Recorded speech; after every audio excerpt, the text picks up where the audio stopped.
Akkam jirtu kabajamoota fi jaalatamtoota hordoftoota biiftuu Oromoo bakkuma jirtanitti nageenyi kenna kan kabajaatiif kan jaalalaa isin haggaa'u isiniin jenna. Itti aansuudhaan oduu sa'a kana qabannee dhiyaannee jirra. Hangadhuma sagantaa kanaatti nu wajji turaan affeerraa kenna kun biiftuu Oromoodha keessan jajjabeeffadhaa laayik sheer godhuu hin dagatina. Kallattimaan gara mata duree oduu amma qabadheetti yeroo dabru oduun jalqaba. Naannoo Amaaraa godina Walloo buufata fayyaa tokko irratti haleellaa dirooniin raawwatameen miidhaan guddaan daa'immanii fi dubartoota irratti dhaqqabe jedhamee jira. Hedduun madaa'uu fi hedduun immoo lubbuun dabrulleen dhagamee jira. Dabalata odeeffannoo kana qabna.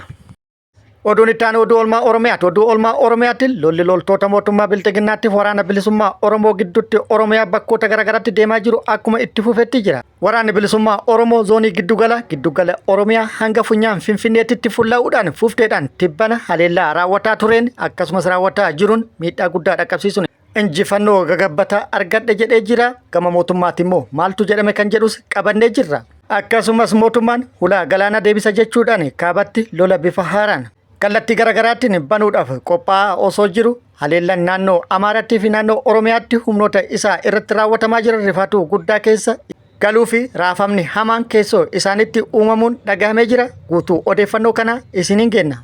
Oduu biyya alaatiin dhaabbanni mootummoota gamtoomanii Iraan irratti irra deebi'uun qoqqobbii kaa'ee jira.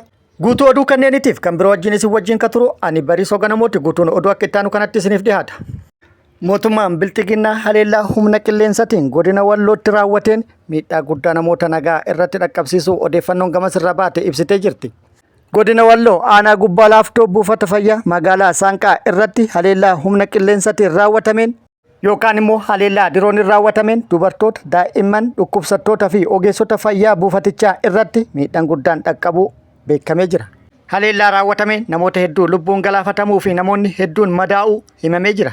Haleellaan kun buufaticha irratti kan xiyyeeffate hidhattoonni naannoo Amaaraa kan madaa'an keessa jiru jechuudhaan akka ta'e yookaan kanaan shakkuun akka ta'e himamee jira.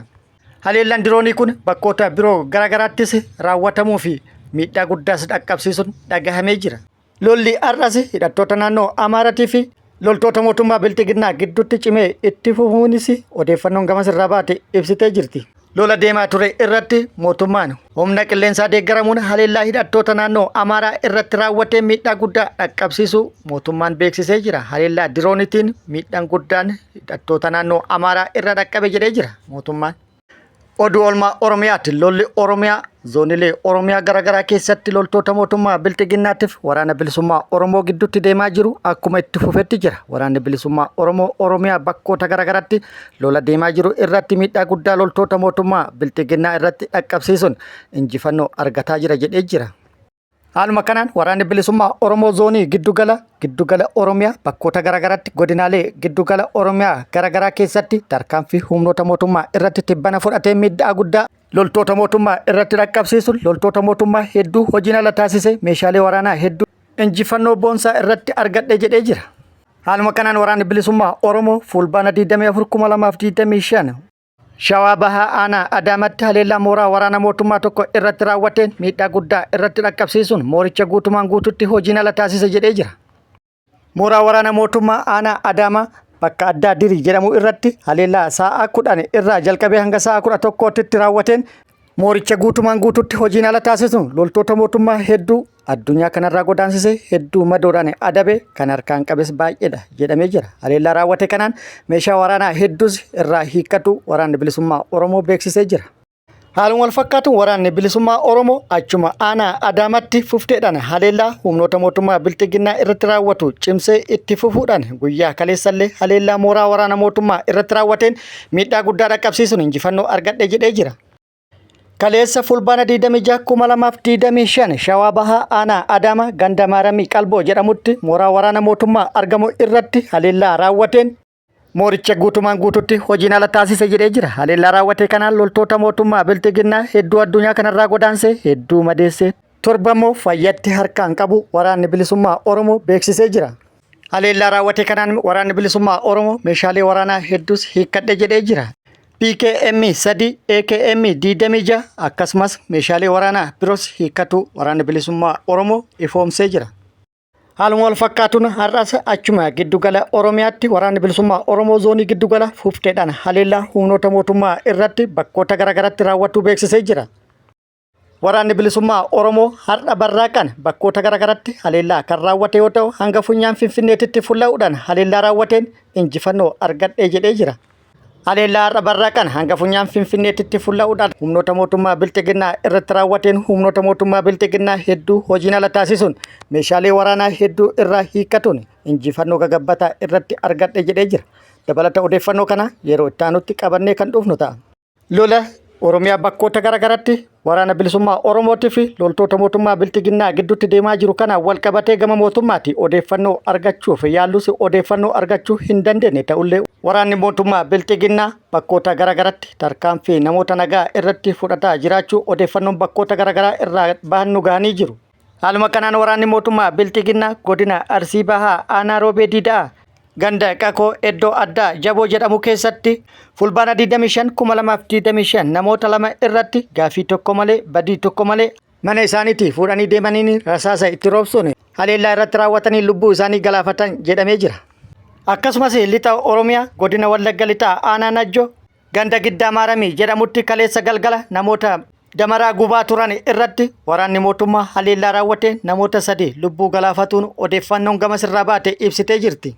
Kun akkuma jirutti ta'ee mootummaan Bilxiginnaa lola Oromiyaa fi naannoo Amaaraatti deemaa jiruun dandamachuu dadhabuun isaa mirkanaa'ee jira. Haleellaa tibbanna naannoo Oromiyaatiif naannoo Amaaraatti humnoota mootummaa Bilxiginnaa irratti raawwatameen kasaaraan guddaan humna namaatii fi meeshaa waraanaa hedduu irratti dhaqqabuun mirkanaa'ee jira.